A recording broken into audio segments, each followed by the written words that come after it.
I was reading this passage and it said, do justice, love kindness, and walk humbly with your God. And, I was thinking, do justice. That's supposed to be my message, but what is do justice? And as I looked into that and researched around the Nashville area of something to dig into and volunteer with, I found CASA. And so because CASA, which is an acronym for Court Appointed Special Advocates, I was trained and a little over 5 years ago and went through their training and just felt like the families in our area, especially the children that are in custody, need to have some things righted, things that are wrong. They've been pulled out of their homes, they've experienced trauma, and so that's what I felt like I could do. I could step into that role and be available to these children in need.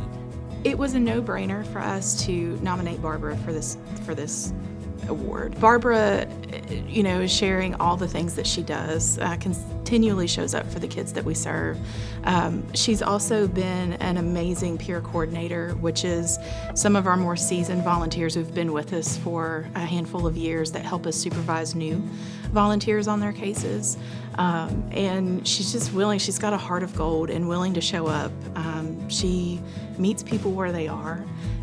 In our line of work, we meet children and families on one of the worst days of their life. They've either been removed or had their children removed, and it takes a special person to come in and to understand what the family's been through, to meet them where they are, and work to really make sure our kids are seen. And yeah, Barbara has continued to do that for the last 5 years, and it was an honor to be able to nominate her for this award.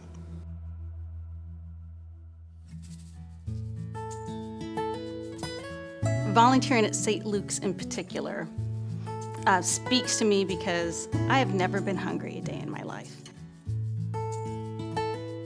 And in this rich world of ours, I firmly, passionately believe that no one should ever be hungry.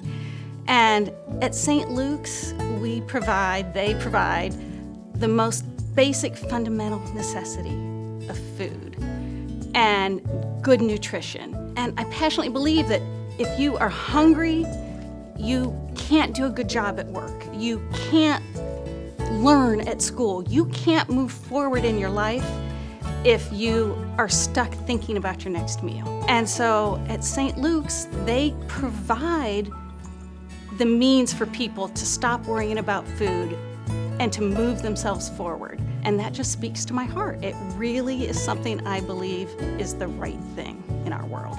We decided to nominate Suzanne because not only does we love that she obviously volunteers at St. Luke's, but she volunteers everywhere in Nashville, and she's very well-rounded. Specifically with St. Luke, we went through a period where we were expanding, and that was tough. Like moving, we moved our pantry into a boardroom. She stuck with us during that transition. We moved back into our new space. She stuck with us during that transition. Last year we went from essentially preparing boxes and giving them to clients to a whole new model of clients coming in and shopping. She was excited. She was down for the transition yet again. And when we saw an uptick in our Hispanic population coming in, Suzanne's like, great, I'll just brush up on my Spanish a little bit more. So it was that whole well-roundedness with Suzanne is why we nominated her.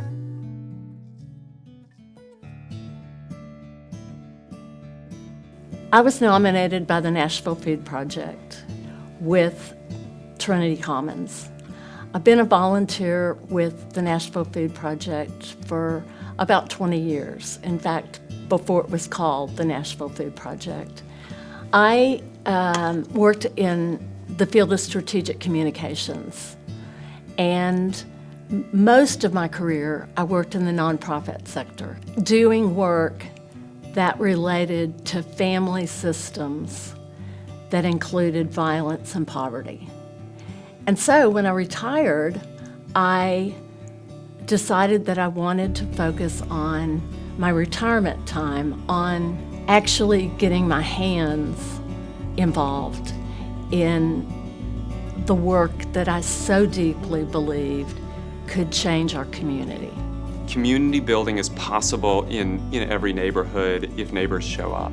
And what I mean is that the Nashville Food Project and Marcy and lots of other wonderful neighbors, everyone is capable of creating spaces in their neighborhood of welcome and belonging, typically around a shared table, around a meal. That's what makes her work so wonderful, is that everyone has to eat. And when you create meals where everyone is welcome as an equal, as a collaborator, as a peer, when you treat them with dignity, you can meet immediate health needs, but you can also provide for people a sense of worth and belonging and value.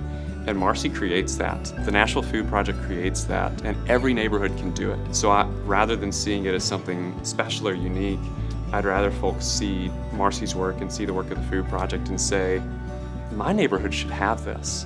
We should welcome the folks in my neighborhood to the table and get to know them and get to know their stories and their gifts.